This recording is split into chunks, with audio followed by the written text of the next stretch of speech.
দর্শক, আপনাদের স্বাগতম গণতন্ত্র, গণমানুষ এবং গণমাধ্যম নিয়ে আমাদের সাপ্তাহিক অনুষ্ঠান নিটোল টাটা ৩ গতে। আজ আমরা 15ই আগস্ট নিয়ে আলোচনা করব 2 পর্বে। এই অনুষ্ঠানের প্রথম পর্বে অতিথিরা হলেন সাবেক তথ্যমন্ত্রী অধ্যাপক ডক্টর আবু সাঈদ এবং শিক্ষাবিদ ও কলামিস্ট অধ্যাপক ডক্টর সালিমুল্লাহ খান। আপনাদের সঙ্গে আছি আমি সাইফুল হুদা। এছাড়াও আমাদের সাথে আছেন নানা শ্রেণী পেশার প্রতিনিধি। প্রথমে অধ্যাপক ডক্টর আবু সাঈদ, আপনার কাছে জানতে চাবো যে 15ই আগস্ট বাংলাদেশের জন্য নিঃসন্দেহে একটি কালো অধ্যায়, কিন্তু এই ষড়যন্ত্র চক্রান্তটা রচনা হলো কেন? বাঙালি জাতি রাষ্ট্রের পিতা বঙ্গবন্ধু শেখ মুজিবুর রহমান তার সমস্ত জীবন জুড়ে প্রতি মুহূর্তে বাঙালি জাতির মুক্তির লক্ষ্যে তিনি সংগ্রাম করেছেন, লড়াই করেছেন এবং একটা পর্যায়ে এসে তিনি সিদ্ধান্ত নিয়েছেন। সিদ্ধান্তটা হলো দেশ বিভাগের সময়, অর্থাৎ 1947 সনে উনি সিদ্ধান্ত নিলেন যে ওদের সঙ্গে থাকা যাবে না। আমার সাথে 64 সনে ওনার যখন কথা হয়, 66 সনে রাকসুর ভিপি ছিলাম আমি, 64 সনে উনি বললেন যে তোমরা ছাত্র সংগঠনকে এমনভাবে শক্তিশালী করো যাতে আমরা আমাদের মতো একের পরিষ্কার বলেন আমরা স্বাধীনতা পেতে পারি।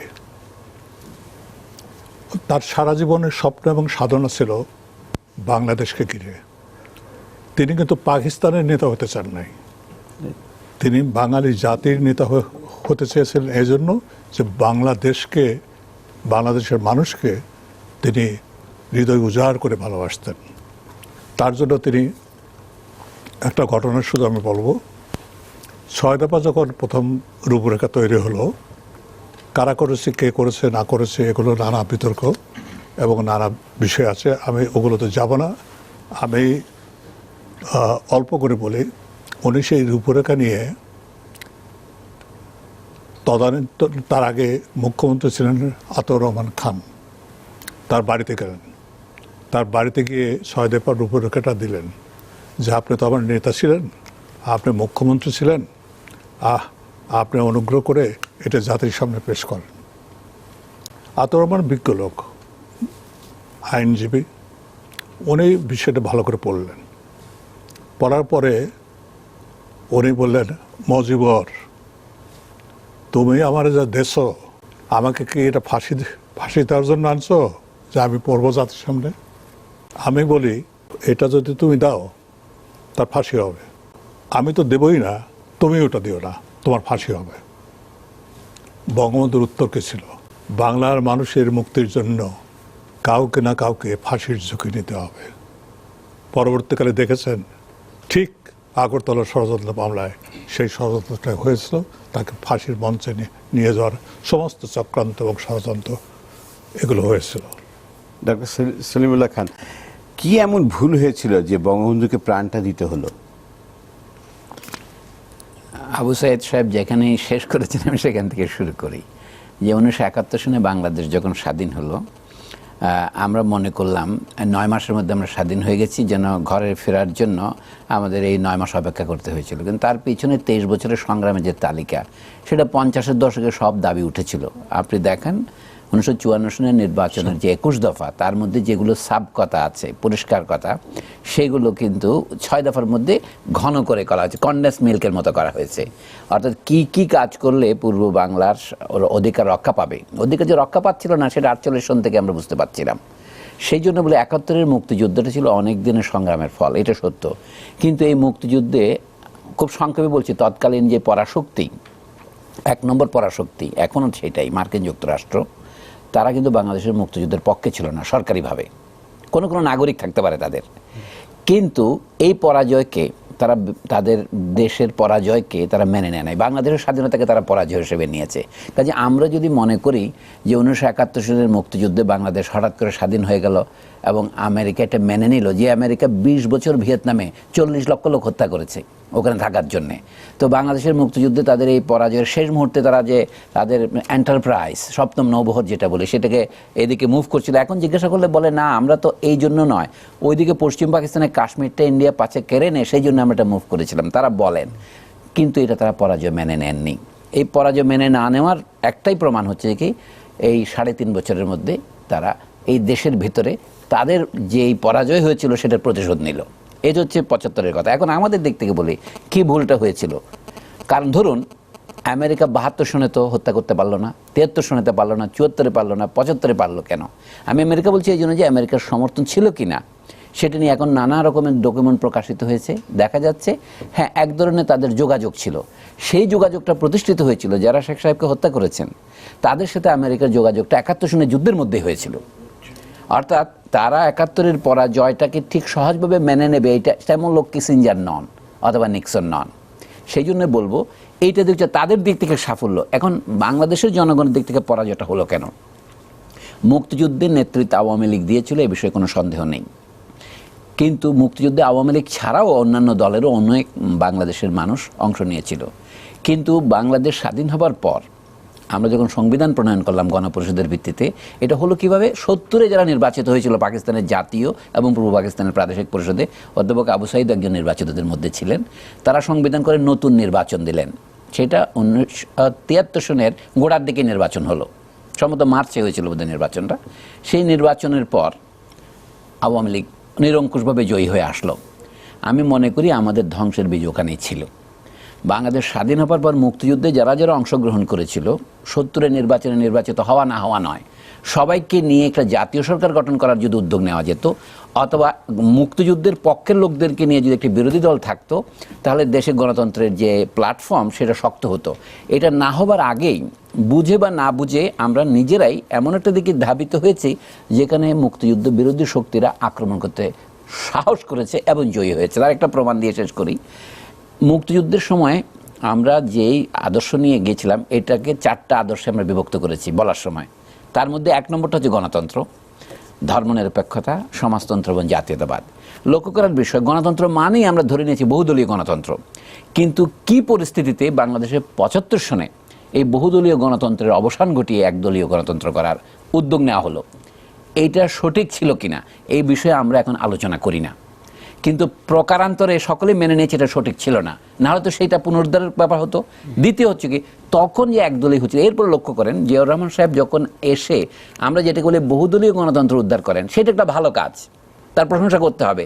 কিন্তু সেই বহুদলীয় গণতন্ত্র পুনরুদ্ধারের ভিতর দিয়ে 72 সনে যে সমস্ত ধর্মীয় দল, ধর্ম এবং সাম্প্রদায়িক রাজনৈতিক দল যারা বাংলাদেশের মুক্তিযুদ্ধের বিরোধিতা করেছিল, যাদেরকে নিষিদ্ধ করা হলো 72 সালের সংবিধানের 12 নম্বর এবং 38 নম্বর ধারাতে যা নিষিদ্ধ হলো সেইটাকেও আবার পুনরুদ্ধার করা হলো। ফলে দেখা গেল কি একটা খিচুড়ি পাকিয়ে গেল। বহুদলীয় গণতন্ত্র উদ্ধার একটি ভালো কাজ, কিন্তু সাম্প্রদায়িক এবং ধর্মীয় এবং স্বাধীনতা বিরোধী দলগুলিকে পুনরুদ্ধার করা নিশ্চয়ই একটি ভালো কাজ নয়। তাহলে একটি ভালো কাজের সাথে একটা খারাপ কাজ চালে এবং ডালে মিশিয়ে আমাদের নতুন যাত্রা শুরু হলো, যার পরিণতিতে বাংলাদেশের বর্তমান রাজনীতিতে আমরা দেখতে পাচ্ছি ভায়োলেন্স, সাম্প্রদায়িকতা এবং অন্যান্য শক্তির বলতে পারেন একটা কায়েমি সত্য কায়েম হয়েছে। এই জন্যই বলছি এখন আপনার প্রশ্নের উত্তর হচ্ছে হোয়াট ওয়েন্ট রং, ভুল গেল কোথায়। আপনি শুধুমাত্র বিদেশের ষড়যন্ত্রের দোহাই দিয়ে এখন একটা ব্যাখ্যা করার চেষ্টা হয়। আমি এখানে এসেছি অনেকটা অধ্যাপক আবু সাঈদের কাছে শুনবো যে শুধুমাত্র ষড়যন্ত্রেও যদি আমাদের একমাত্র ব্যাখ্যা হয় তাহলে মনে হতে যেন ইতিহাসে আমরা একেবারে নির্বাক ক্রীড়নক মাত্র, আমাদের কিছু করার নেই। আমার মনে হয় নিজেদেরকেও দায়িত্ব নিতে শিখতে হবে। আমরা একটু প্রশ্ন নিয়ে নিই আমাদের দর্শকদের কাছ থেকে। বঙ্গবন্ধু এই হত্যার যে যারা হত্যাকাণ্ড ঘটিয়েছে তাদেরকে কেন বিদেশ থেকে এনে রায় কার্যকর করা হয় না? যারা ছিল তাদের তো করা হয়েছে দেশে, কিন্তু যারা দেশের বাইরে আছে তাদেরকে কেন কার্যকর করা হচ্ছে না? আরেকটা বিষয় আমি বলতে চাচ্ছিলাম, আমাদের বঙ্গবন্ধু নামে সরকারি বিভিন্ন প্রতিষ্ঠানে নাম দেওয়া হয়, কিন্তু যখন সরকার পরিবর্তন হয় সেই নামগুলো মুছে দেওয়া হয়, অন্য নাম দেওয়া হয়। তো সেক্ষেত্রে এটার জন্য কোনো এটা আইন বা কোনো মাধ্যমে এটা কি করা যায় কিনা, রোধ করা যায় কিনা? আমার প্রশ্ন অধ্যাপক ডক্টর সলিমুল্লাহ খান স্যারের কাছে।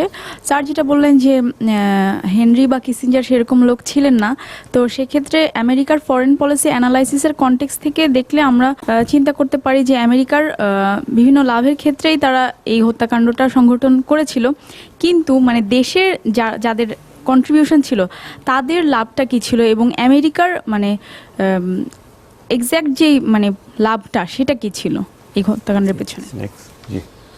আমি হচ্ছি মোহাম্মদ জাভেদ। আমার সহপাঠী এবং বন্ধুগণ যে আরেকটা কোয়েশ্চেন করেছে যে নাম বদল করা হচ্ছে, যেমন বঙ্গবন্ধু সেতু যেটা ছিল ওটাকে চেঞ্জ করে যমুনা সেতু করেছে। এ ধরনের করা হচ্ছে কেন? এটার কারণে দেখা যাচ্ছে আমাদের এই বিমানবন্দরের মধ্যেও দেখা যাচ্ছে এটা চেঞ্জ হয়েছে। এটা চেঞ্জ না করলেও তো পারা যায়। আমার প্রশ্ন হলো, প্রত্যেকটা দল তার একটা স্বরাষ্ট্রনীতি থাকে, পররাষ্ট্রনীতি থাকে। যেমন আমরা দেখতেছি আওয়ামী লীগ যখন তার দল পরিচালনা করে তখন বঙ্গবন্ধুর আদর্শ নিয়ে পরিচালনা করে, আবার যখন বিএনপি পরিচালনা করে তখন জিয়াউর রহমানের আদর্শ নিয়ে পরিচালনা করে।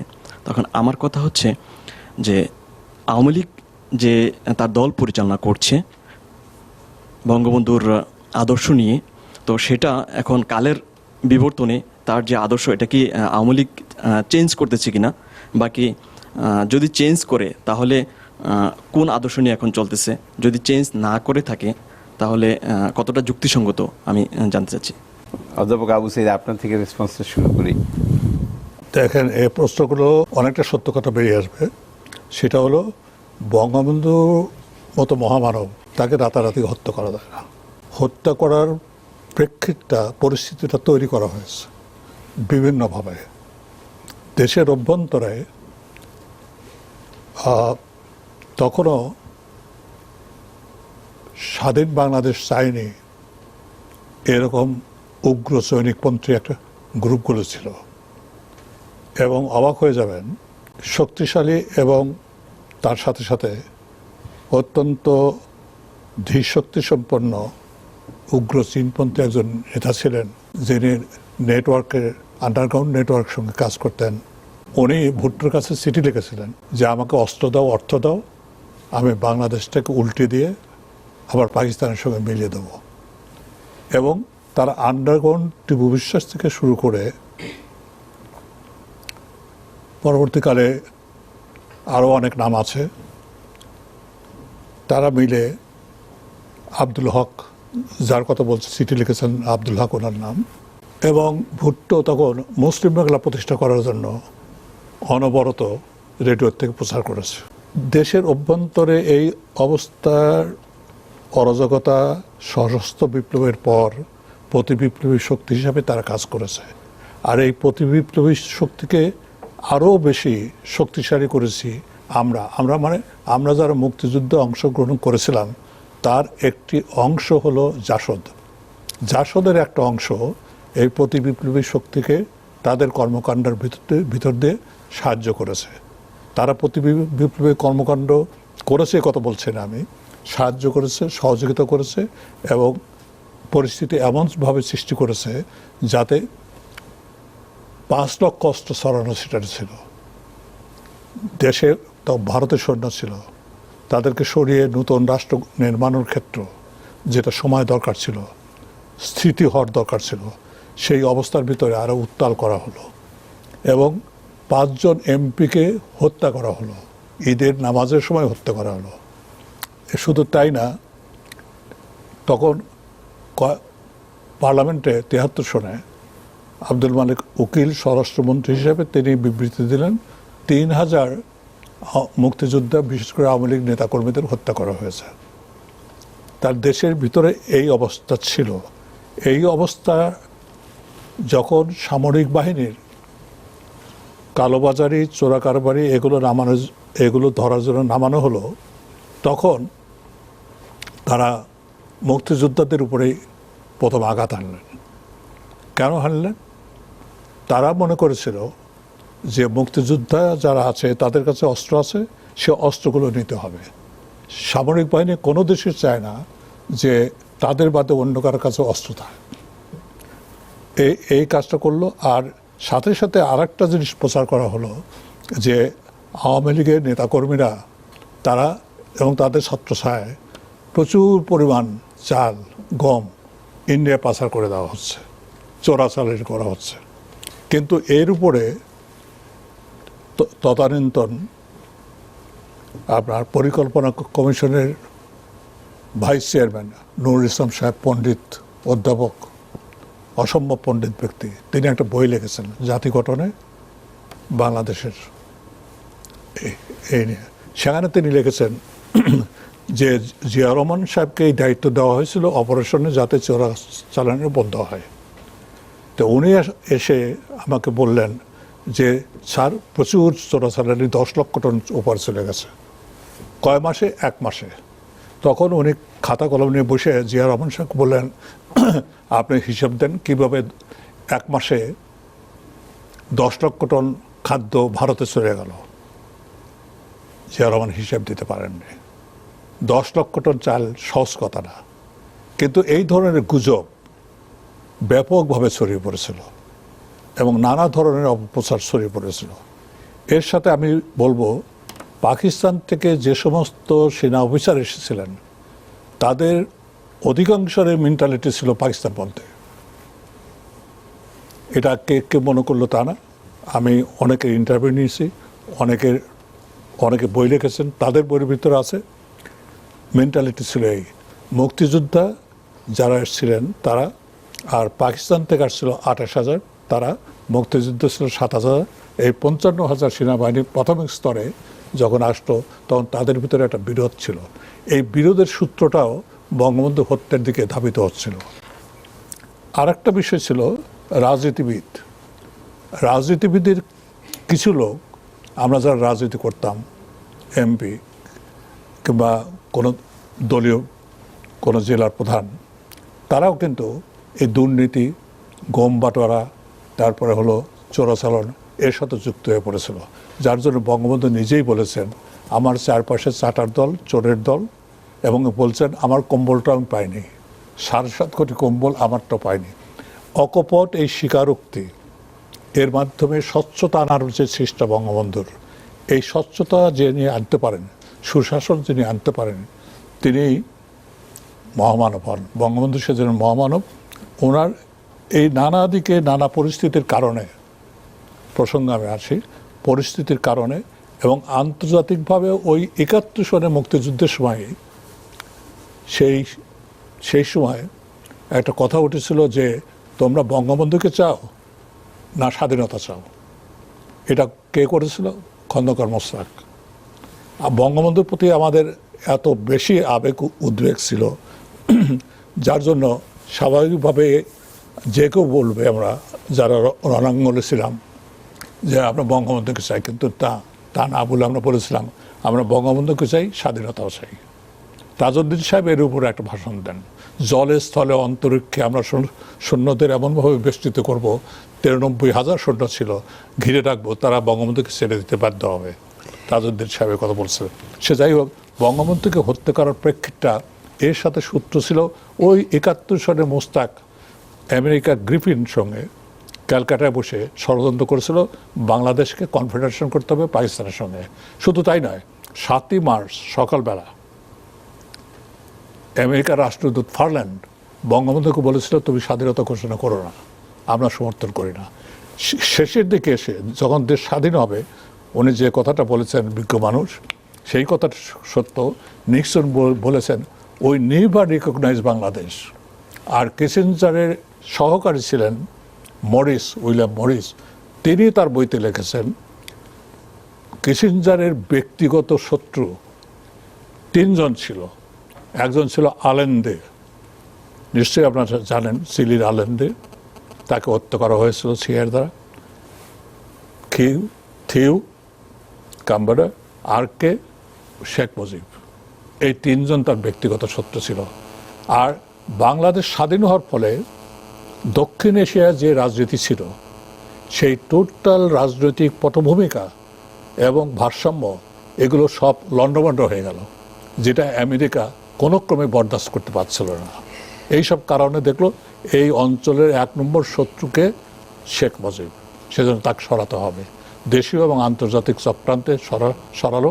এবং আমি আরেকটা কথা 1 মিনিট কথা বলে শেষ করি। আপনি বলেছেন বঙ্গবন্ধুর হত্যাকাণ্ডের বিচার হয়েছে। হত্যাকাণ্ডের বিচার হয় নাই, বঙ্গবন্ধুর হত্যার বিচার হয়েছে, হত্যাকাণ্ডের বিচার হয় নাই।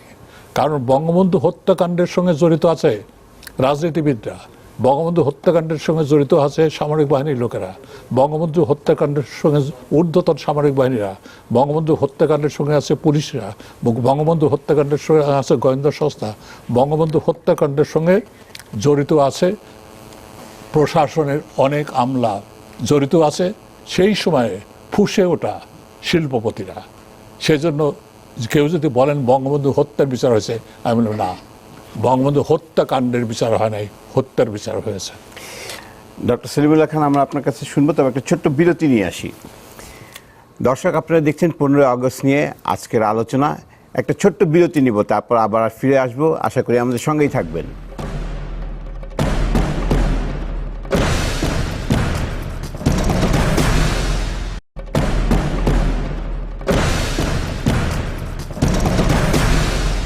আপনারা দেখছেন নিটোল টাটা 3 গ।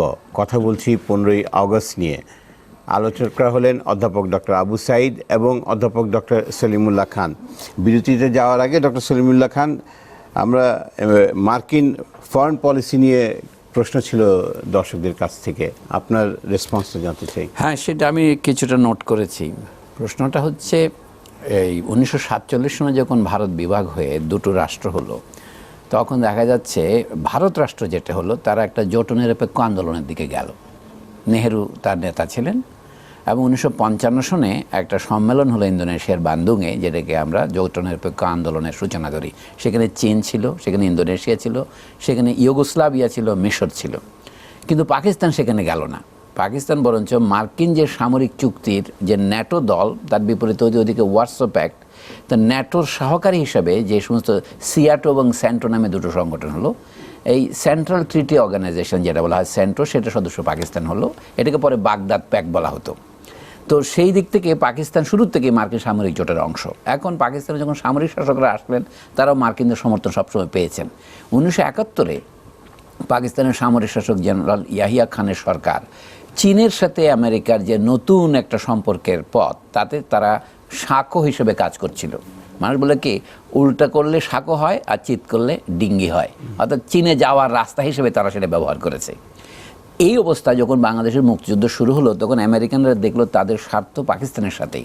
পাকিস্তান অন্যায় করছে এটা জানে, কারণ তাদের যে ঢাকার কনসাল জেনারেল ছিলেন আর্চার কে ব্লাড, তিনি একটা বিখ্যাত টেলিগ্রাম পাঠিয়েছিলেন সরকারের কাছে। সেটা তারা তখন সাপ্রেস করে, সেই কথা তারা প্রকাশ করতে দেয়নি এবং মনে হচ্ছে তাকেই ট্রান্সফার করে এখান থেকে। এখন আমরা এটা জানি। এরপরে 72 সনের পরে আমেরিকান একজন সাংবাদিক জ্যাক অ্যান্ডারসন, যিনি পুরস্কার পেয়েছেন, তিনি কিছু কাগজ বের করেন, ওই অ্যান্ডারসন পেপার্স বলে, ওগুলো আপনারা যা জানেন সেগুলো। অ্যান্ডারসন সাহেব 71 সনে ঢাকায় এসেছিলেন এবং সেইখানে এই যে তখন এটা হোটেল ইন্টারকন্টিনেন্টাল, যেখানে রেড ক্রসের জোন হয়েছিল পরে, সেইখানে তিনি বাংলাদেশের কিছু প্রবীণ সাংবাদিককে বলেছিলেন যে কী কী হচ্ছে। আমরা মার্কিনরা, উনি বলছেন, তোমাদের মুক্তিযুদ্ধের সরকারের ভিতরেও যোগাযোগ স্থাপন করেছি এবং মুক্তিবাহিনীর ভিতরেও কোনো কোনো কমান্ডারের সাথে আমরা যোগাযোগ স্থাপন করেছি। তার মানে দেখা যাচ্ছে আমেরিকা একদিকে পাকিস্তান সরকারকে সমর্থন করছে, আবার তারা এটাও জানে বাংলাদেশ এই মার্চ করবে, তাহলে এর ভেতরে আমাদের লোক দরকার। এখন তাদের একজনের নাম তো জগতে প্রকাশ্য হয়েছে, কারণ 30 বছর পর মার্কিন দেশের নিয়ম হচ্ছে আর্কাইভ খুলে দেওয়া হয়, ফলে অনেক গোপন তথ্য এখন প্রকাশিত হচ্ছে। আর যেটাকে এখন উইকিলিক্সের মাধ্যমে অনেকগুলো জানা যাচ্ছে, আমরা পরবর্তীকালের জিনিসও জানতে পারছি। এমনিতে 30 বছরে ছেড়ে দেওয়া হয়। তো 1971 তো আজ থেকে 45-44 বছর আগের ঘটনা, সেগুলো এখন প্রকাশিত হয়েছে। তা পড়লে দেখা যায় মার্কিন ইন্টারেস্ট ছিল এই, সে পাকিস্তানের সাথে থাকবে, কিন্তু তাদের মধ্যে একটা বিভক্তি এসেছিল সরকারের ভিতরেও।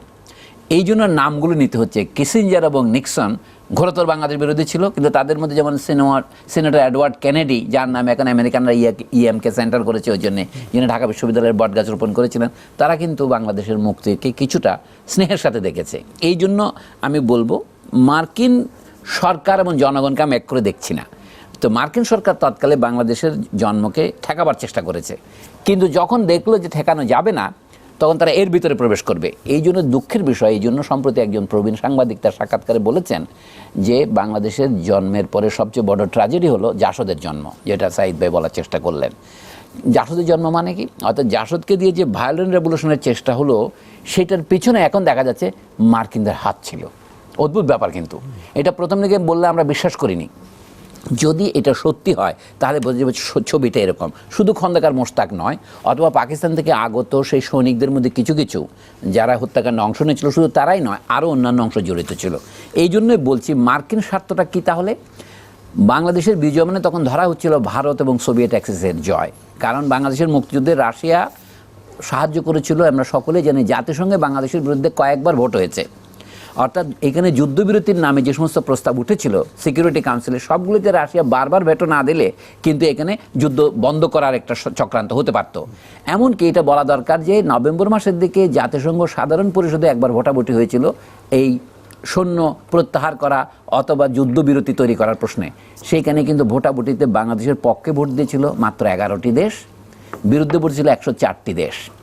তাতে বোঝা যায় বিশ্ব কূটনৈতিক জনমত বাংলাদেশের আবির্ভাবের বিরুদ্ধে ছিল কেন? কারণ একটি সদ্য স্বাধীন দেশ থেকে পাকিস্তানকে সদ্য স্বাধীন দেশ বা শিশু রাষ্ট্র বলা হতো। খোদ ভারতবর্ষের মধ্যেও ইন্দিরা গান্ধী না থাকলে বাংলাদেশকে সমর্থন করার জন্য এমন মত পাওয়া যেত কিনা সন্দেহ। আমাদের দেশ যদি বাংলাদেশ যে উদাহরণ স্থাপন করেছে, আমি বলবো শেখ মুজিবুর রহমান যে রাষ্ট্র তৈরির নেতৃত্ব দিয়েছেন তিনি নিজেও জানেন না বাইবেলের ভাষায় বললে তিনি কি করেছেন। মানে এর অর্থ কিন্তু সামগ্রিক। একটি স্বাধীন দেশ থেকে বিভক্ত হয়ে আরেকটি স্বাধীন দেশের জন্মের ঘটনা বাংলাদেশ ছাড়া দ্বিতীয়টি অন্তত 1971 পর্যন্ত ছিল না। এই না থাকার ফলে বাংলাদেশের জন্ম প্রক্রিয়া কি কঠিন ছিল এবং আমেরিকান কূটনীতিকরা এটা তাদের ব্যক্তিগত পরাজয় বিষয়ে মনে করেছিল। বাংলাদেশকে স্বাধীন করার আমাদের মতলব ছিল কি? সত্যিকার অর্থে পাকিস্তানে কোনোদিন গণতন্ত্র প্রতিষ্ঠিত হয়নি। পাকিস্তানের সামরিক বাহিনী এবং পাঞ্জাবের ব্যুরোক্রেসি এবং শিল্পপতি এবং ভূস্বামীরা একত্রিত ক্ষমতা ভোগ করত। তাদের সাথে যোগ দিয়েছিল ভারত থেকে যাওয়া যাদেরকে মুহাজির বলা হয়, তারা লিয়াকত আলী খান যাদের প্রতিনিধি ছিলেন। কিন্তু লিয়াকত আলী খানকেও গুলি করে মেরা হয়েছে 1951 সনে। কিন্তু আমাদের দেশে আমরা আরও একটা জিনিস চাচ্ছিলাম, সামাজিক ন্যায় বিচার প্রতিষ্ঠা। যেই জন্য স্বাধীনতার পর আমাদের দেশে যদি আমি নিজেও, তখন আমার বয়স 14 বছর হয়েছে, আমি জিজ্ঞেস করি মানুষ বলে কি এখন সবাই সমান হয়ে যাবে? নজরুল কবিতা লিখেছেন গাহি সাম্যের গান, আমার চক্ষে পুরুষ রমণী কোনো ভেদ নাই। মানুষ মনে করতে কি সবাই সমান হয়ে যাবে। এইটারই নাম ছিল সমাজতন্ত্র। কিন্তু সেই সমাজতন্ত্র কথাটা তো মুখে বলা এক জিনিস, বাস্তবে করা আরেক জিনিস। বাংলাদেশ শুধুমাত্র পাকিস্তান থেকে আলাদা হয়ে আরেকটি পাকিস্তান করতে চায়নি। এটা সত্যি চেয়েছিল গণতান্ত্রিক বা মেহনতি মানুষের রাষ্ট্র। সেইটা করার পথে অনেক বাধা তো আসবেই, কিন্তু সেই বাধার জন্য যেরকম বিকল্প প্রস্তুতি দরকার ছিল, আমি যেটা বলে জাতীয় ঐক্য তৈরির প্রয়োজন ছিল, আমি দুঃখের সাথে স্বীকার করব তৎকালীন সরকার সেটা করতে সক্ষম হননি। আমরা দুইটা প্রশ্ন নিয়ে নিই। আমার প্রশ্ন আপনাদের দুজনের কাছেই। তো স্যার, আমার প্রশ্ন হচ্ছে সেদিন জাতির বোঝাতে কি ভুল হয়েছিল যে আমরা আমাদের জাতির পিতার মূল্যায়ন করতে পারিনি? অধ্যাপক আবু সাঈদ, আপনার থেকে শুরু করি। বঙ্গবন্ধুকে হত্যা করার জন্য এক বিশাল নেটওয়ার্ক তৈরি। আপনি বললেন যে এত বড় চক্র তৈরি হয়েছিল, এই চক্র ভিতরে ছিল স্বাধীনতা বিরোধী চক্র ছিল। আমরা 16ই ডিসেম্বরের পরে মনে করলাম বাংলাদেশে স্বাধীনতা বিরোধী অর্থাৎ পাকিস্তানপন্থী যারা বাংলাদেশ চায়নি তারা নিঃশেষ হয়ে গেছে। আসলে তার নিঃশেষ হয়নি, তারা ছিল আমাদের আশ্রয় প্রশ্রয় ছিল, নানা রঙে নানা বর্ণে লুকিয়েছিল, সুযোগ মতো এসে তারা সবল দিয়েছে। তারপরে ছিল প্রতিবিপ্লবী শক্তি। প্রতিবিপ্লবী শক্তি সবসময় উনি স্বীকার করবেন, আপনারাও স্বীকার করবেন, সেটা বিপ্লবের পরে একটা প্রতিবিপ্লব অনেক দেশে ঘটেছে, কাউন্টার রেভলিউশন হয়েছে। বাংলাদেশের প্রতিবিপ্লবী শক্তি ঘাপটি মেরেছিল। সেই প্রতিবিপ্লবী শক্তির ভিতরে মার্কিন যুক্তরাষ্ট্রের মদত ছিল সরাসরি, চীনের উগ্র চীনপন্থী যারা ছিল তারা ছিল, তার সাথে সাথে মুসলিম বাংলার স্লোগান দিয়ে ধর্মান্ধ শক্তি তারাও ছিল। এই সবটা মিলেই কিন্তু যখন তারা একত্রিত হলো এবং তারা বঙ্গবন্ধুকে হত্যা করার ইনস্ট্রুমেন্টগুলো, আমি বলি পুলিশ সামরিক বাহিনীর লোকজনকে পেয়ে গেল এবং তাদেরকে এক জায়গায় করা হলো মার্কিনের এবং বিশেষ করে ভুট্টো। আমি একটা কথা বলে দিই খুব তাড়াতাড়ি। 11ই অগস্ট ভুট্টো কাকুলে সেনাবাহিনীর অফিসারদের সামনে বক্তৃতা করলেন যে অচিরেই এই উপমহাদেশের রাজনৈতিক পরিবর্তন হবে। তিনি ইঙ্গিত করেছেন, পরবর্তীকালে আমি দেখেছি, বঙ্গবন্ধুকে হত্যা করা হবে। সেটা কারা করবে? ফারুক রশিদ। ফারুক রশিদ কি কারা? ফারুক রশিদ কিন্তু মুক্তিযোদ্ধা না। তারা মুক্তিযুদ্ধের সময় এসেছিল, তখন মুক্তিযুদ্ধে নাম অন্তর্ভুক্ত করার দরজা বন্ধ হয়ে গেছিল, তারা যুদ্ধে কোনোদিন অংশগ্রহণ করেনি। বঙ্গবন্ধু রশিদকে, যে ছিল আর্টিলারি বাহিনীর যে খুনের মূল হোতা, ফারুক এবং রশিদকে ট্রান্সফার করে দিয়েছিলেন হলো যশোরে। তাকে ঠেকালেন কে? জিয়া রহমানকে বঙ্গবন্ধু, আজকে পরিষ্কার করে যদি বলি, জিয়া রহমানকে ডিসেম্বর মাসে বঙ্গবন্ধু জার্মানির রাষ্ট্রদূত করে পাঠানোর জন্য অর্ডার দিয়েছিলেন। পরবর্তীকালে বঙ্গবন্ধুর সেই অর্ডার পালিত হয়নি। ওনাকে ধরেই তদবির করে আমরাই ঠেকেছিলাম। এই নামগুলো প্রকাশিত হওয়া দরকার এবং করবেন আপনারা, নতুন প্রজন্ম যারা, আপনারা করবেন, আপনাদের বের করতে হবে। আজকে সেজন্য বলি যে জাতির পিতার যে হত্যা এবং জাতির পিতার মূল্যায়নের বিষয়ে একজন প্রশ্ন তুলেছেন। জাতির পিতার মূল্যায়ন যতদিন যাবে আরও বেশি তিনি আলোকিত হবেন। এত বড় একটা দূরদৃষ্টি সম্পন্ন মানুষ, তার মূল্যায়ন বাঙালি জাতি অবশ্যই করবে এবং ইতিহাসের পাতায় পাতায়, মোড়কে, স্তবকে তার নাম আরও উজ্জ্বল হবে। কলঙ্কিত প্রশ্নটা যেটা করেছিলেন, জাতি কিভাবে এটাকে দেখে? না, এখন তো আমরা অনেক দিন পার হয়ে এসেছি, আমরা তো অনেক দূর থেকে দেখলে বোঝা যায়। আমি বলছি ইউরোপের ইতিহাসেও দেখা যায় ফরাসি বিপ্লবের পরে নেপোলিয়ন ফরাসি বিপ্লবেরই সন্তান ছিলেন, একজন ক্যাপ্টেন ছিলেন যুদ্ধের সময়। উনি ফরাসি জাতির পিতা বলে না তাকে, কিন্তু 10 বছর পরে দেখা গেল উনি কনসাল হলেন, অর্থাৎ বিপ্লবের অন্যরা যখন পরাস্ত হয়ে গেল তিনি বিপ্লবের দায়িত্ব নিলেন। তার 4 বছর পরে তিনি নিজেকে সম্রাট ঘোষণা করলেন। এরপরে তিনি সারা ইউরোপে ফরাসি বিপ্লবের বাণী নিয়ে গেলেন, ফরাসি সেনাবাহিনীর সাথে তাকে নিয়ে বিতর্ক হতো। উনি 1815-তে পরাজিত হলেন, তারপর তাকে বন্দি করে সেন্ট হেলেনার একটা দ্বীপের মধ্যে নির্বাসনে পাঠানো হলো। 1821 সনে মে মাসের 5 তারিখে তিনি মারা গেলেন। শেখ সাহেব অতি অল্প সময়েই মারা গেছেন, মানে তার বয়স 55 হয়নি। বাংলাদেশ স্বাধীনের পর 3.5 বছরের পরে তাকে নিয়ে তার কালে বিতর্ক ছিল, অনেকে এখনও বিতর্ক করেন। আমি মনে করি সেই বিতর্কগুলোকে মুছে ফেলার দরকার নেই। সেই বিতর্কের মধ্য দিয়েই আপনার যদি লুকাবার কিছু না থাকে, কার্ল মার্কস এবং ফ্রেডারিক অ্যাঙ্গেলসরা বলতেন শ্রমিকদের হারাবার কিছু নাই, তাদের হাতের শৃঙ্খল ছাড়া। কাজে এখানে আপনার হারাবার কিছু নেই। সত্য কথা হলে মানুষ দোষে গুণে মিলে মানুষ, কিন্তু শেষ পর্যন্ত যেটা উজ্জ্বল হয়ে থাকবে, আমাদের এই দেশে বাংলাদেশে একটা স্বাধীন রাষ্ট্র প্রতিষ্ঠা, এটা একটা গভর্নমেন্ট প্রতিষ্ঠা মাত্র নয়, এটা একটা বড় ঘটনা। এবং এই ঘটনার জন্য দক্ষিণ এশিয়ার মানচিত্র ভবিষ্যতে কিভাবে পুনর্গঠিত হবে তার একটা পূর্বসূরি ঘটনা কিন্তু এটাকে ইংরেজিতে বলে প্যারাডাইম, এটা একটা মডেল। সেই জন্য এই ঘটনার ঐতিহাসিক গুরুত্ব অনেক বেশি। ভালোর জন্য হোক মন্দর জন্য হোক আমাদের স্বীকার করতে হবে শেখ মুজিবুর রহমান ছিলেন এটার অবিসম্বাদিত নেতা। এটা যারা অস্বীকার করার চেষ্টা করবে তারা ইতিহাসের ভালো ছাত্র নয়, অর্থাৎ এটা তাদের রাজনৈতিক প্রয়াস মাত্র। সেই দিক থেকে বলবো ভারতে মহাত্মা গান্ধীর যে ভূমিকা, তাকেও তো হত্যা করা হয়েছিল 1 বছরের মধ্যে। পাকিস্তানের স্রষ্টা বলা হয় জিন্নাকে, জিন্নাকে হত্যা করা না হলেও তিনি নিজেকে নিজে হত্যা করেছিলেন যেহেতু তার ক্যান্সার হয়েছিল। কিন্তু শেখ সাহেবের হত্যাকাণ্ডটা সেরকম নয়। এই হত্যাকাণ্ডের উদ্দেশ্য কি? গান্ধীকে যারা হত্যা করেছিল কেন করেছিল আমি সংক্ষেপে শেষ করে দিচ্ছি 1 মিনিটে। গান্ধীজি তখন অনশন করছিলেন, কি জন্য জানেন? পাকিস্তান থেকে যে সমস্ত হিন্দু রিফিউজি দিল্লিতে ফিরেছিল তারা দিল্লির সমস্ত মসজিদ দখল করেছিল। 118টি মসজিদে হিন্দু শরণার্থীরা পাকিস্তান থেকে আগত দখল করেছিল। গান্ধীজি বলেছিলেন তোমরা এই মসজিদগুলো খালি করে দাও, নাহলে ভারতের সাম্প্রদায়িক দাঙ্গা আরও বেড়ে যাবে। গান্ধীর একক প্রচেষ্টাতেই দিল্লির মসজিদগুলো বা মুসলমান সম্প্রদায় রক্ষা পেয়েছিল।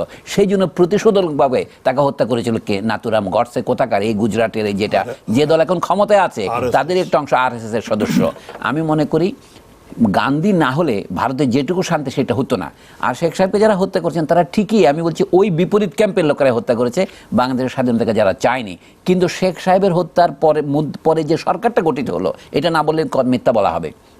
তার অধিকাংশ লোকেই তার দলেরই লোকেরা গিয়ে এই সরকারের মধ্যে শিকার হয়েছে। শুধু খন্দকার মোশতাক তো একা নয়, আর যারা মন্ত্রী ছিল, যারা জেলের মধ্যে নিহত হয়েছিলেন সেই জাতীয় 4 নেতা এবং তাদের অনুসারীরা ছাড়া, আর যারা অধ্যাপক আবু সাইদের মতো, কাদের সাইদের মতো কয়েকজন যারা প্রতিরোধ করতে চলে গেছিল, এছাড়া বাকি সবাই তো গিয়েছিল।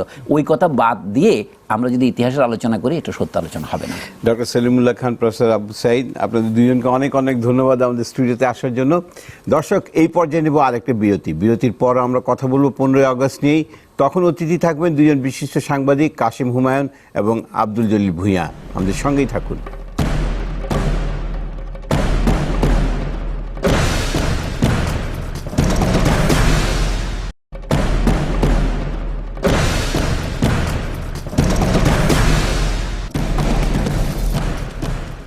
দর্শক, আপনারা দেখছেন নিটোল টাটা 3 গ এবং আমরা কথা বলছি 15 আগস্ট নিয়ে।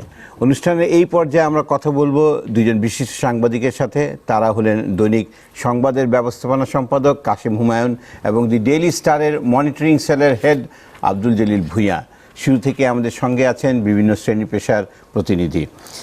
জনাব কাশেম হুমায়ুন, বঙ্গবন্ধু হত্যার পরে অনেকে অনেক রকম অনুসন্ধানী রিপোর্ট করেছেন, আমরা অনেক রিপোর্ট পড়েছি, কিন্তু দেখা যাচ্ছে এখনও অনেক তথ্য বেরিয়ে আসছে। এত দেরি কেন সব তথ্য বেরিয়ে আসছে? 75 থেকে 96, দীর্ঘ 21 বছর। এই 21টা বছর কিন্তু বঙ্গবন্ধুকে নিয়ে কোনো মানে প্রকাশ্যে আলোচনা করাটা খুব কঠিন একটা অবস্থা ছিল, কারণ বঙ্গবন্ধুর হত্যাকাণ্ডের পর দিয়ে যে শক্তির উত্থান, সেই শক্তিটা কিন্তু টোটালি আমাদেরকে একেবারে পাকিস্তানি চিন্তা চেতনা ধ্যান ধারণার মধ্যে দিয়ে আমাদের নিয়ে যাওয়া হয়েছিল। সেই জায়গা থেকে 96-এ যখন আওয়ামী লীগ ক্ষমতায় আসে তখন কিন্তু একটু একটু মানে অবস্থা পরিবর্তন হয়। তখন আওয়ামী লীগ ধরেন এককভাবে তার যে মানে এককভাবে মানে ক্ষমতায় গেল, সেটা একক শক্তিতে সে ক্ষমতা যায় নাই, যেটা তারা পরবর্তীতে 2008 সালের নির্বাচনে গিয়ে পেরেছিল। এখন বাস্তবতা হচ্ছে 21 বছর বঙ্গবন্ধুকে নিয়ে মানে খুব একটা আলোচনা হতে দেওয়া হয় নাই।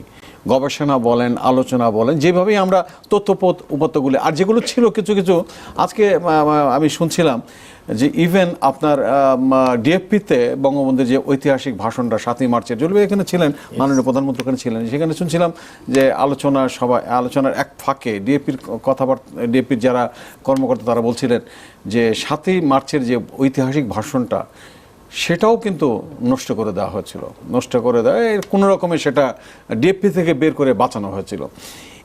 এই একটা অবস্থার মধ্য দিয়ে কিন্তু আমাদেরকে এগোতে হয়েছে, সেটা 75 থেকে বঙ্গবন্ধুর কিলিংয়ের পরে 96 পর্যন্ত। আপনার বঙ্গবন্ধুর হত্যাকাণ্ডের বিচারটা যদি আপনি দেখেন, তাহলে কিন্তু যারা 75-এর পরে যারা ক্ষমতা আসছেন তারা কিন্তু ইনডেমনিটি দিয়ে সেটাকে আটকে দিয়েছিল, এবং সেটা আওয়ামী লীগকে 1996 সালে সরকার গঠনের পরে সেই অধ্যাদেশটা বাতিল করেই আপনার ইন্ডিপেন্ডেন্ট অধ্যাদেশ বাতিল করেই কিন্তু বিচারটা করতে হচ্ছিল।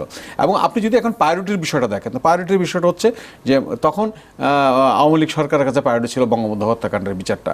আর প্রকাশ্যে যারা রাষ্ট্রীয়ভাবে এখন যতটা ধরেন রাষ্ট্রীয়ভাবে বঙ্গবন্ধুকে মানে বঙ্গবন্ধুর গবেষণা আলোচনা বই এগুলো করা হয়, তখন কিন্তু সেই অবস্থাটা ছিল না। এবং আজকের প্রেক্ষাপটটা ভিন্ন। আপনি কিন্তু ওই 21 বছরের প্রেক্ষাপটটা আরেকটাভাবে দেখেন। সেখানে আমি বলবো যে বঙ্গবন্ধুকে রাষ্ট্রীয়ভাবে বলেন, সামাজিকভাবেও হয়তো অনেক বাধা ছিল, অনেক রাষ্ট্রীয়ভাবে রাজনৈতিক বাধা সব মিলিয়েই কিন্তু বঙ্গবন্ধুকে একটা জায়গায় আটকে ফেলা হয়েছিল। আমি কথা বলবো জলিল ভূঁইয়া, আপনি কি মনে করেন কেন ডকুমেন্টেশনে এত সমস্যা হলো আমাদের? আমি আমাদের কাশেম ভাইয়ের কথাটি ধরে আমি বলতে চাই যে কাশেম ভাই বলেছেন যে 96 সালের পরে বিভিন্ন ধরনের রিসার্চ, এটা সত্যি। 96 সালের আগে 75-এর পরে কাশেম ভাই যে বলেছে, আমি আরও আগ বাড়িয়ে বলতে চাই, তখনকার সময়ে অ্যাকচুয়ালি আওয়ামী লীগ শব্দটা একটা সময় ছিল যে আওয়ামী লীগ শব্দটাই ব্যবহার করা যেত না 75-এর পরে। তারপরে আপনার বঙ্গবন্ধুকে একটা ভিলেন হিসেবে প্রতিষ্ঠা করার জন্য রাজনীতিতে একটা প্রচেষ্টা ছিল। তো সেই জায়গাটিতে আপনার ষড়যন্ত্র করার যারা করেছে সে কথাটি বলা তো দূরের কথা, আপনার বঙ্গবন্ধু বলা যেত না। আমরা যেমন এখন কথায় কথায় বঙ্গবন্ধু বলে ফেলি, তখন এটা বলা অত সহজ ছিল না। আপনারা জানেন যে 75-এর পরে যে সরকারটি এসেছিল, সেই সরকারটি আপনার ইভেন ঐতিহাসিক 7ই মার্চের কথা কিন্তু আমি বলছি না, এই 7ই জুন শব্দ ঐতিহাসিক কথাটি লেখা যেত না, ওইটাকে 7ই জুন বলে আমরা চালাতাম। বিভিন্ন রকমের কায়দা কানুন করে সাংবাদিকরা শব্দগুলি ব্যবহার করত। রিসার্চের তো প্রশ্নই আসে না। আফটার 96 আপনার কিছু কিছু ক্ষেত্রে আপনার রাজনীতিবিদরা বলতে শুরু করলেন বঙ্গবন্ধু, এবং যারা বলতে সাহস করে নাই তারাও বললেন বঙ্গবন্ধু এবং স্বাধীনতার কথাটি। বরং এই মুহূর্তে তারপরে কিছুটা বিশ্ববিদ্যালয়গুলোতে যখন রিসার্চ শুরু হলো, বিভিন্ন বিভাগের শিক্ষকরা যখন এই সমস্ত নিয়ে আলোচনা শুরু করলো, তখনই রিসার্চে আসলো। এবং আপনার আমাদের দেশের অনেকেই জানতো না যে আপনার ওই কুমিল্লার ওয়ার্ডে যে আপনার একটা ষড়যন্ত্র হয়েছিল, মাহবুব আলম চাষি, খন্দকার মোস্তাক, কর্নেল রশিদ, এরা যে এটার সাথে জড়িত ছিল, আপনার তাহিরউদ্দিন ঠাকুর কিংবা Shah Mohammad gym Hossain, this type of people were involve. তারা কারা? বঙ্গবন্ধুর খুব কাছের লোক ছিলেন।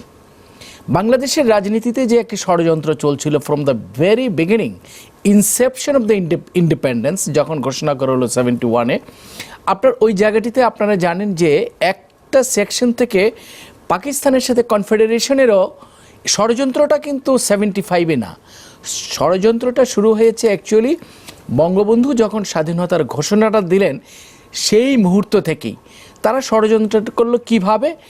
স্বাধীনতার ঘোষণা নিয়ে, টু মেক ইট কন্ট্রোভার্সিয়াল, যে আমাদের ইতিহাসটা যেন আপনার কন্ট্রোভার্সিয়াল হয়ে যায়। যেমন বঙ্গবন্ধুকে নায়ক না বানিয়ে বঙ্গবন্ধুকে কিন্তু ভিলেন বানানোর চেষ্টা করা হয়েছে। যে বঙ্গবন্ধু একটা সেকশন বলা শুরু করলো যে বঙ্গবন্ধু পাকিস্তানিদের কাছে সারেন্ডার করেছে। ইতিহাসটা তারা এইভাবে ঘুরিয়ে দেওয়ার চেষ্টা করলো যে আমাদের দেশের স্বাধীনতার যে চেতনাটি আছে, মূল মন্ত্রটি আছে, সেটা কি? একটি অসাম্প্রদায়িক গণতান্ত্রিক এক্সপ্লয়টেশন ফ্রি বাংলাদেশ, বাঙালির জন্য বাংলাদেশ। এই জায়গাটিকে ঘুরিয়ে দেওয়ার জন্য যখন after the death of killing of Bangabandhu শুরু হলো, সেই জায়গাটিতে কিন্তু আপনি একটি সাম্প্রদায়িক রাষ্ট্র বানানোর চেষ্টা করা হলো। এইটা শুধু মুসলমানদের রাষ্ট্র বানানোর চেষ্টা করা হলো। এই সকল বাঙালিরা যে রাষ্ট্রটা বানালো, এই জায়গাটি তারা বিশ্বাস করতে চাইলো না। ওই একইভাবে আজকে দেখেন পাকিস্তানে যে রাজনীতি চলছে, সেই আজকে যদি আমরা পাকিস্তানের সাথে থাকতাম, তাহলে পাকিস্তানে যে ঘটনাগুলি ঘটছে, এদেশে যে ঘটতো না, এই কথাটা আমরা বলতে পারি না। কাজে আমি বলি ষড়যন্ত্রটা বঙ্গবন্ধু মৃত্যুর পরে অথবা কিছুদিন আগে শুরু হয় নাই, এই ষড়যন্ত্রটা চলছিল আপনার স্বাধীনতা ঘোষণার 26শে মার্চ থেকেই শুরু হয়েছে। এটা within the Awami League, within the মানে লিবারেশন ফোর্সেস, এখানেই ঘাপটে মারা ইন্ট্রুডার্স, ইংরেজিতে যাদেরকে বলে ইন্ট্রুডার্স, সেই ঘাপটে মারা শক্তিটা কিন্তু জেগে ওঠার চেষ্টা করেছে। সেই রাজনীতিটা আজও আছে বাংলাদেশে। আমরা কিছু প্রশ্ন নিয়ে নিই আমাদের দর্শকদের কাছ থেকে। জি, আমাদের মুক্তিযুদ্ধ নিয়ে একটি প্রশ্ন করতে চাই। আমাদের মুক্তিযুদ্ধের সময় ভারত আমাদেরকে বিভিন্নভাবে অনেক সাহায্য করেছে। তো আমার প্রশ্নটি হচ্ছে যে এই সাহায্যটা কি আমাদেরকে শুধুমাত্র মানবিক কারণে করা, নাকি এই সাহায্য করার পেছনে ভারতের কোনো স্বার্থ ছিল? আমরা যত জানি যে বঙ্গবন্ধু শেখ মুজিবুর রহমানের হত্যার বিচার করা হয়েছে, হত্যাকাণ্ডের বিচার করা হয়নি। মানে এর মূল পরিকল্পনাকারী যারা, তাদেরকে এখনো খুঁজে বের করা সম্ভব হয়নি।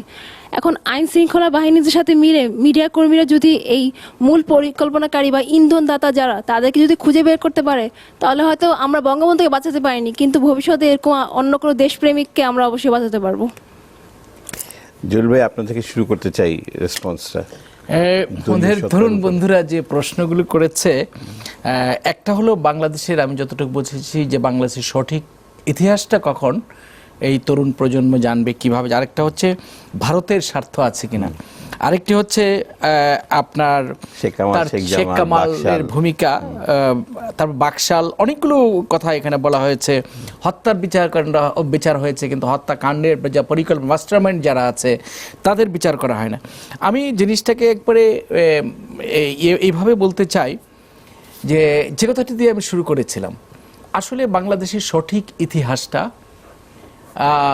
আমরা নিজেদেরও একটু রিসার্চ করতে হবে, পড়তে হবে। কারণ আপনাদের যখন জন্ম হয়েছে তখন কিন্তু আপনার বাংলাদেশের ইতিহাস অনেক, বাংলাদেশের রাজনীতির জলটা কিন্তু অনেক দূর গড়িয়ে গিয়েছে। তো এই যে গড়িয়ে গেছে, এর মধ্যে আমরা যারা প্রত্যক্ষদর্শী, আমরা ধরেন এই স্বাধীনতার ঘোষণা নিয়ে যে একটা প্রবলেম আছে, যে যার কথা বলা হচ্ছে তিনি কোথায় ছিলেন, এটা প্রথমে আপনাদের খুঁজতে হবে যে তিনি কোথায় ছিলেন, বঙ্গবন্ধু কোথায় ছিলেন।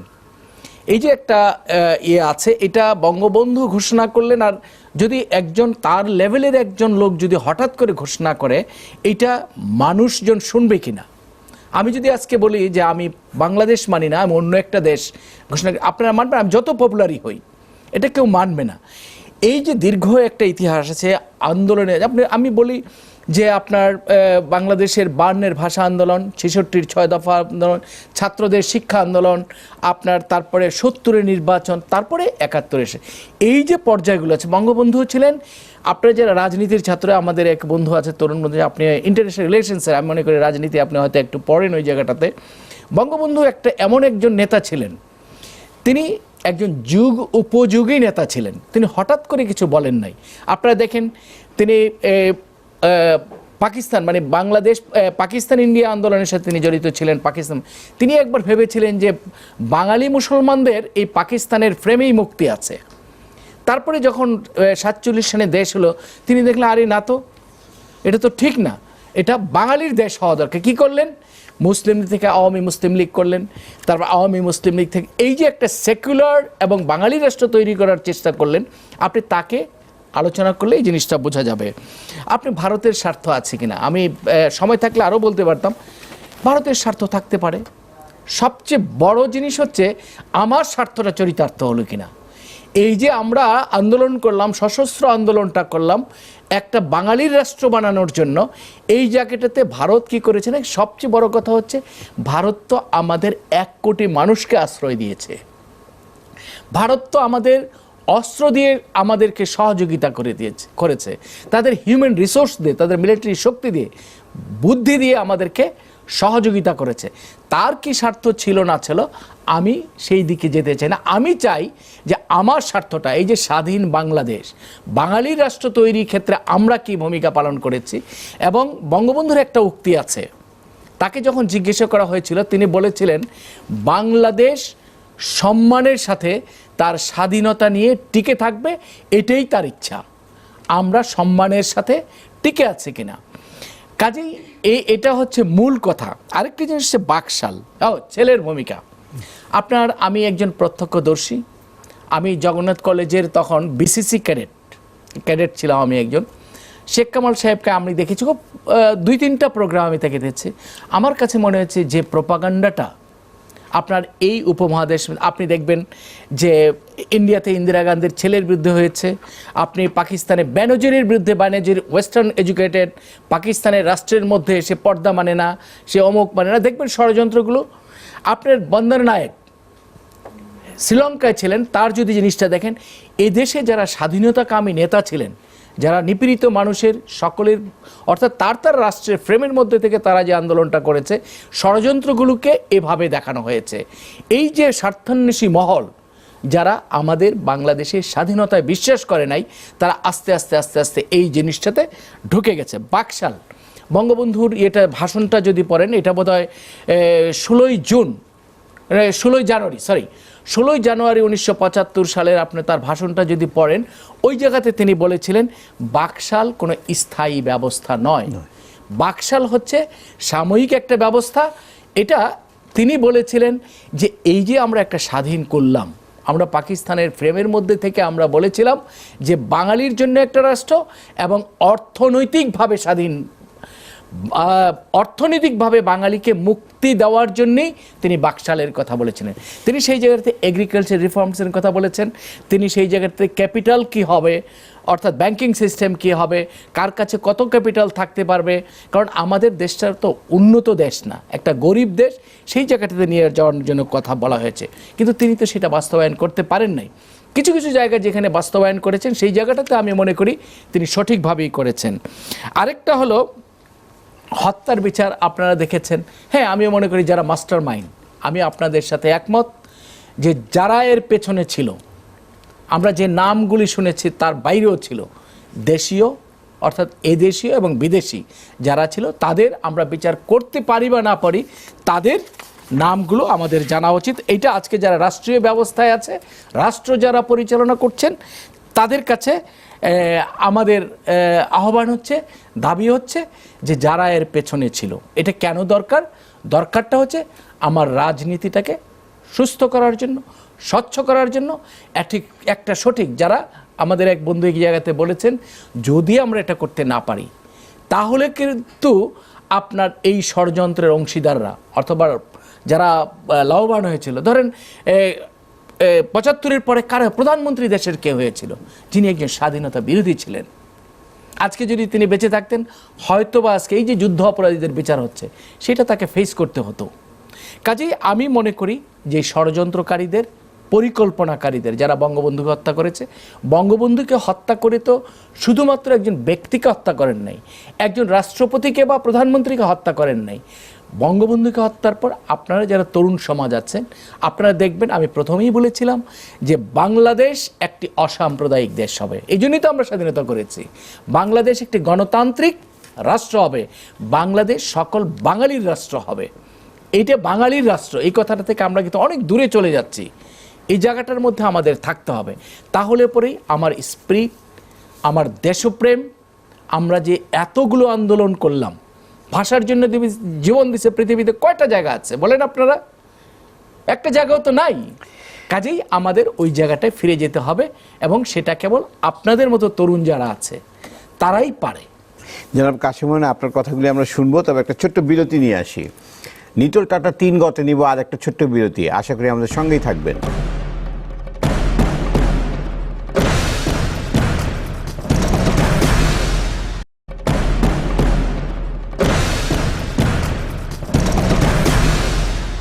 নিটোল টাটা 3 গতে আমরা কথা বলছি 15ই আগস্ট নিয়ে। সাথে আছেন সাংবাদিক কাশিম হুমায়ুন এবং সাংবাদিক আব্দুল জলিল ভূঁইয়া। বিরতিতে যাওয়ার আগে জনাব কাশিম হুমায়ুন, কিছু রেসপন্স আপনার থেকে চাচ্ছিলাম আমরা। দলীয় সত্তার উপরে উঠে কাজ করার কথা, ইন্ডিয়ান অ্যাসিস্ট্যান্সের কথা, শেখ কামাল শেখ জামাল বাকশালের কথা, আর মূল পরিকল্পনার কথা। জলিল ভাই তো অনেকগুলো বিষয় উত্তর দিয়েছেন, জবাব দিয়েছেন উনি। আপনার রেসপন্স? না, আমার রেসপন্সটা হচ্ছে কি, আমি বিশেষ করে তানজিলা তাবাসসুম যে কথাটা বলেছে তার সাথে আমি হয়তো মানে একমত আসলে না। আসলে ইতিহাসটা যদি দেখা যায়, পড়া যায়, জানা যায়, তাহলে কিন্তু অনেক তথ্য বেরিয়ে আসে। এখন 75-এর এই নির্মম হত্যাকাণ্ডের পরে, বঙ্গবন্ধু হত্যাকাণ্ডের পরে যেটা হলো সেটা হচ্ছে যে একেবারে টোটাল বঙ্গবন্ধুকে একটা ভিলেনের ক্যারেক্টারে দাঁড় করানোর চেষ্টা হয়েছে। সেটা থেকে বেরিয়ে আসতে অনেক সময় লেগেছে। যে কথাটা একটু আগে বললো যে আপনি যদি পট পরিবর্তনগুলো দেখেন, যে ক্ষমতার পালাগুলো কিভাবে বঙ্গবন্ধু হত্যাকাণ্ডের পরে কারা ক্ষমতায় আসলো, আপনি যদি তদানীন্তন একটা কথা বলা যায় যে এই ষড়যন্ত্রটা কিন্তু আওয়ামী লীগের তদানীন্তন নেতৃবৃন্দের একটা অংশ করেছিলেন বঙ্গবন্ধু হত্যা, এবং এর সাথে বিভিন্ন লোকজন হয়তো জড়িত ছিলেন। আর্মি বলেন, আর্মির একটা সেকশন বিপদগামী লোক বলা হয়, বিভিন্ন সিভিল ব্যুরোক্রেসি, বহু লোকের ইনভলভমেন্ট আপনি পাবেন। এখন বিষয়টা হচ্ছে যে আমি বলবো যে বঙ্গবন্ধুর হত্যাকাণ্ডের পরে যে আমাদের যে মানে ক্ষমতার যে পালা বদল, এতে কারা বেনিফিশিয়ারি হয়েছেন? প্রথম ধরেন যেটা হচ্ছে মানে মুস্তাক, হুইজ মুস্তাক হচ্ছেন আওয়ামী লীগের একজন শীর্ষ পর্যায়ের নেতাই ছিলেন। তাকে ঘিরে কিন্তু এই ষড়যন্ত্রটা মানে আপনার দানা বাঁধে।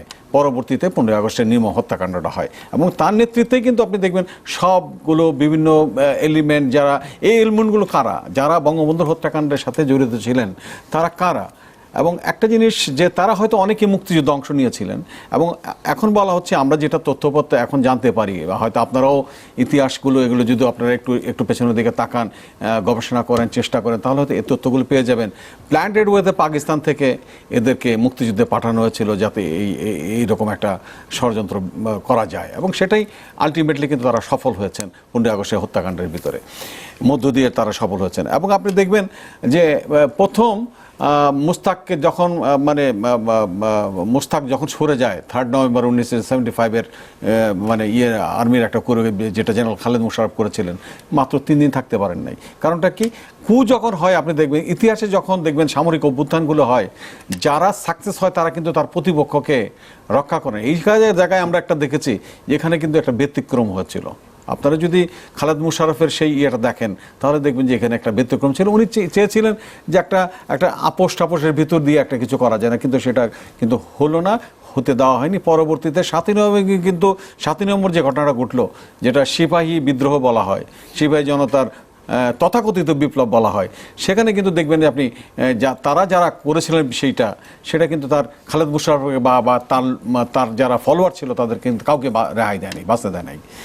এবং পরবর্তীতে জিয়াউর রহমানের নানা রকমের ভূমিকা, জিয়াউর রহমানকে এক সময় আপনি তখন যেটা হয় যে যেহেতু একজন সেক্টর কমান্ডার ছিলেন মুক্তিযুদ্ধের সময়, এবং সেটা কিন্তু তাকে মানে তার ক্ষমতা আরোহণের ক্ষেত্রে এটা একটা প্লাস পয়েন্ট ছিল, এটাকে ব্যবহার করেছিলেন এই মুক্তিযোদ্ধা হিসাবে। কিন্তু পরবর্তীতে উনি যে রাজনীতি যে পোলারাইজেশনটা করলেন, সেটা কিন্তু সবচেয়ে বড় যে মুক্তিযুদ্ধের বিরোধীদের নিয়ে কিন্তু একটা রাজনীতির একটা পোলারাইজেশন করলেন, যেটা আমাদেরকে এখনও বয়ে বেড়াতে হয়।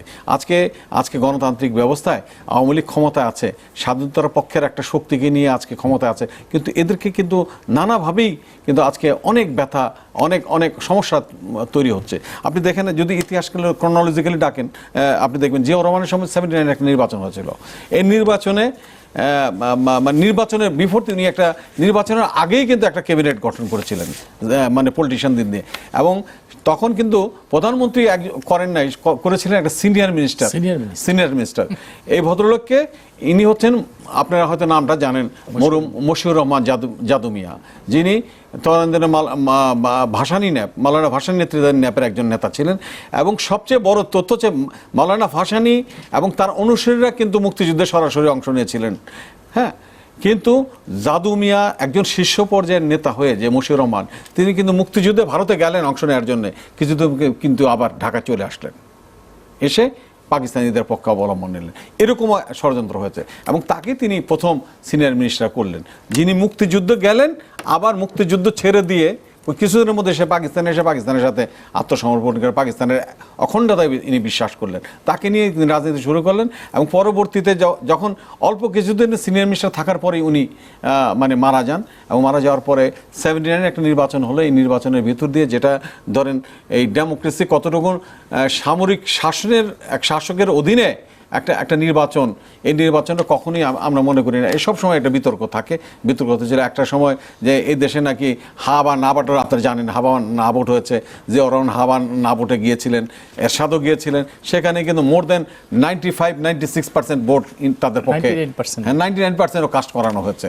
তা আপনি কি মনে করেন যে আজকে আওয়ামী লীগ ক্ষমতা আছে, 71 সালে যে দলের মানে আপনার নেতৃত্বে, হ্যাঁ শুধু আওয়ামী লীগ বলবো না, আমি বহু দল যারা মুক্তি সংগ্রামে অংশ নিয়েছিল, শুধু আওয়ামী লীগ না, আওয়ামী লীগ হচ্ছে রাজনৈতিকভাবে একটা বড় শক্তি ছিলেন এবং তার অথরিটি ছিল এই জন্যে, অথরিটিটা যেহেতু বঙ্গবন্ধু 70-এর নির্বাচনের ভিতর দিয়ে তার একটা ভিক্টরি হয়েছিল এবং বাঙালিদের প্রতিনিধিত্ব করার অফিসিয়াল রাইটটা উনি পেয়েছিলেন, স্বীকৃত রাইট যেটাকে বলা হয়।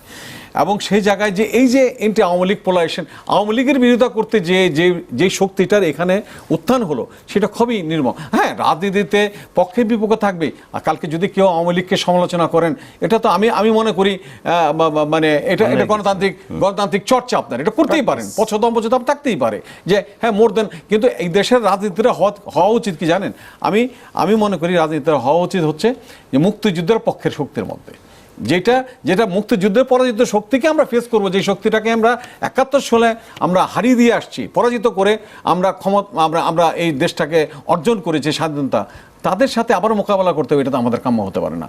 আমাদের কাম্য হচ্ছে একটাই, সেটা হচ্ছে যে এই দেশের ক্ষমতায় আওয়ামী লীগকে আপনি সমালোচনা করতে, বহু রকমের সমালোচনা আছে, কিন্তু যারা বিরোধিতা করবে আওয়ামী লীগের, তারাও যেন মুক্তিযুদ্ধের শক্তি হয়, এটা হচ্ছে বড়। তাহলে দেখবেন যে আপনি অনেকগুলো বিষয় আপনার একটা অ্যাকসেপ্টেবল জায়গায় যাবে। আজকে একটা ইন্টারেস্টিং জিনিস হচ্ছে যে কিছুদিন আগে আপনারা দেখবেন যে আওয়ামী লীগের সাধারণ সম্পাদক জনপ্রশাসনের মধ্যে সৈয়দ আশরাফুল ইসলাম একটা মানে চমৎকার একটা মানে আপিল করেছেন উনি।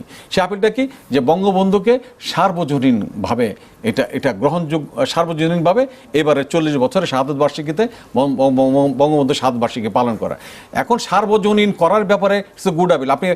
আপনি ইন্ডিয়াতে দেখেন মহাত্মা গান্ধীকে যারা মেরেছে, মহাত্মা গান্ধীর ইতিহাস তো আপনাদের জানা আছে, যে ভারতের স্বাধীনতা সংগ্রামে তার কি অবদান, বা জিন্নাহ সাহেবের পাকিস্তানে দেখেন এত বিতর্ক আছে, কিন্তু আপনি দেখবেন তারা কিন্তু যারাই রাজনীতি করছেন ইন্ডিয়াতে বা পাকিস্তানে, তারা কিন্তু কখনো মানে আপনার জিন্নাহ সাহেবের বিরোধিতা করেন না, সেখানে মহাত্মা গান্ধীরও বিরোধিতা করেন না।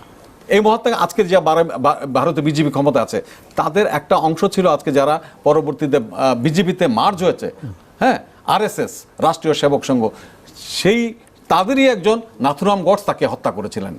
আজকে বিজেপি কি সেখানে আছে?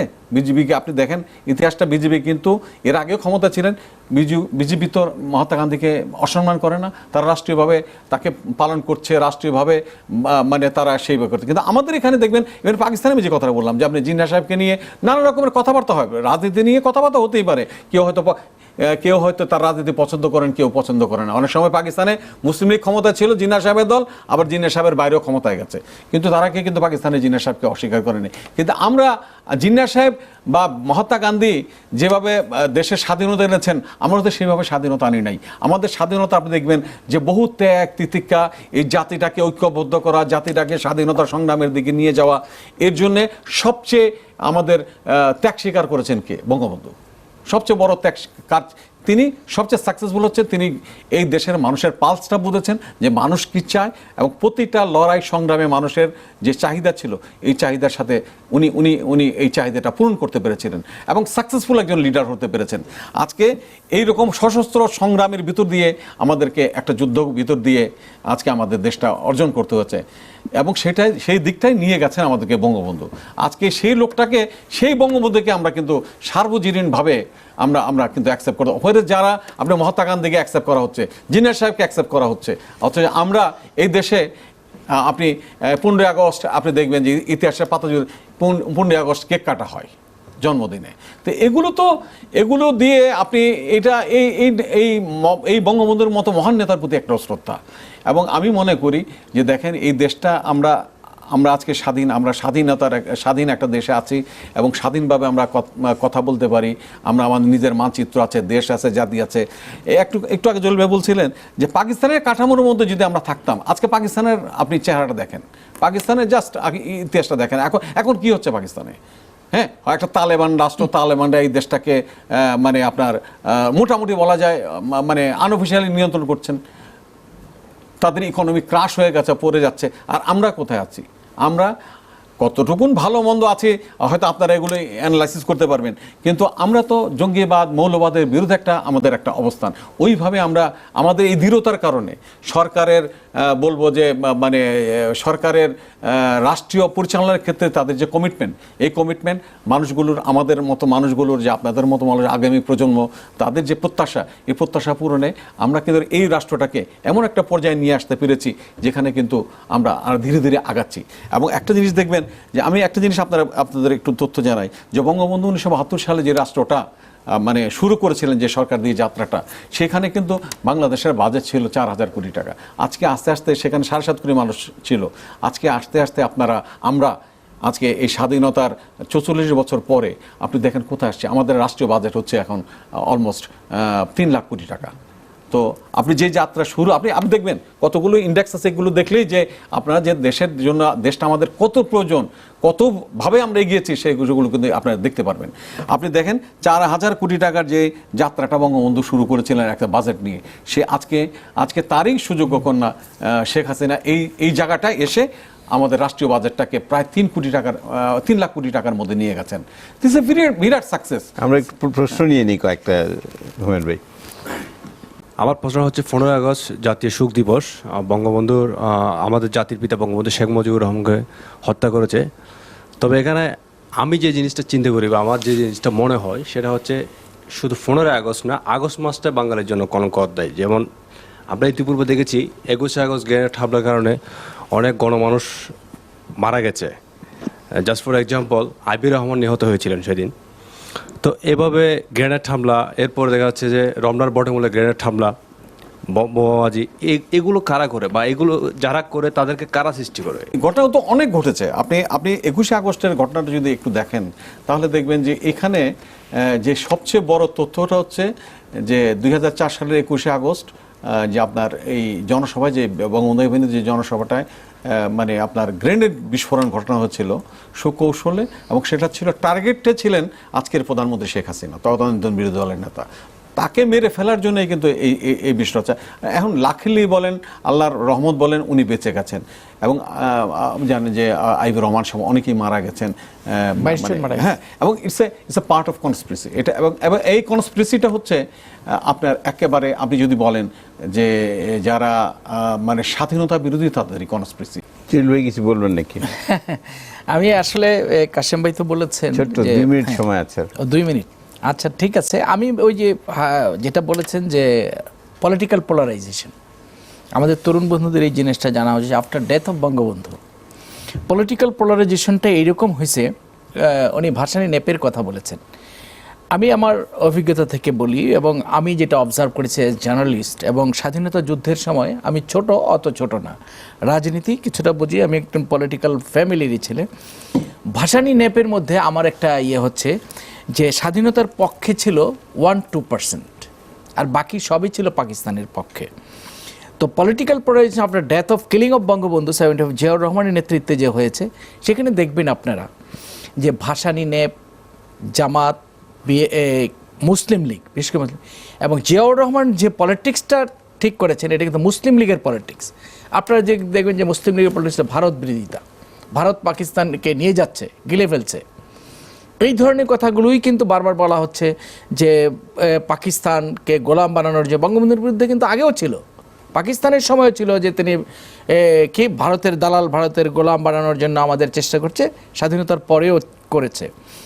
আমি যে কথাটা আমি মনে করেছিলাম যে কাশেম ভাই একটা কথা বলবে, আমরা দুইজন একসময় পাকিস্তানে গিয়েছিলাম, তো রাস্তায় আমরা হাঁটছি, আমরা কিন্তু ভয়ে হাঁটছি, ভয় আতঙ্কে যে কি হয়, অথচ আমরা কিন্তু ফরেনার। কাশেম ভাই মনে আছে আপনার? তো আমরা কিন্তু পাকিস্তানের মতো নেই, দেশ এগিয়ে যাচ্ছে অর্থনৈতিকভাবে। যে জিনিসটা আমি মনে করি প্রয়োজন আজকে আরও এগিয়ে যাবে অর্থনৈতিক, এটা হলো যে এখন একটি সুশাসন। আমরা বঙ্গবন্ধুর কথা বলবো, জয় বাংলার কথা বলবো, আর যদি আমি করাপশনে ইনভলভ হয়ে যাই, আমি যদি চুরি করি, বঙ্গবন্ধু তো করাপশনের বিরুদ্ধে ছিলেন, বঙ্গবন্ধু তো চুরির বিরুদ্ধে ছিলেন, বঙ্গবন্ধু তো একটা সুন্দর রাজনীতি চেয়েছেন। বাকশালের কথা বলেন, বাকশালটা দেখেন যখন হলো, তার লক্ষ্য কী ছিল? একটা অর্থনৈতিক মুক্তি।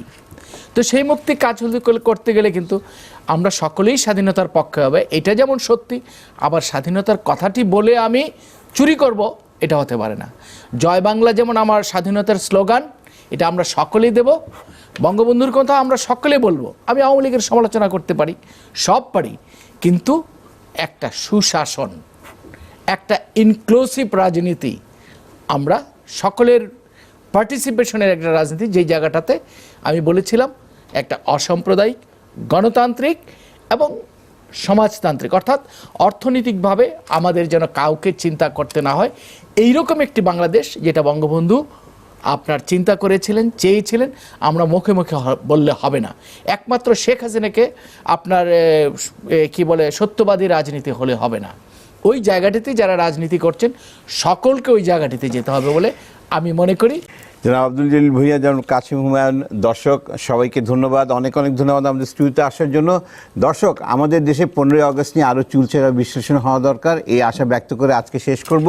আমাদের 3 গতে স্টুডিও দর্শক হিসেবে অংশ নিতে চাইলে যোগাযোগ করুন পর্দায় দেখানোর নাম্বারে।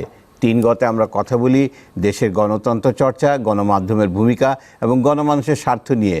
3 গ দেখুন প্রতি বৃহস্পতিবার রাত 11টায় এবং শুক্রবার সকাল 9টায়। আজ এ পর্যন্তই, সাথে থাকার জন্য অনেক ধন্যবাদ।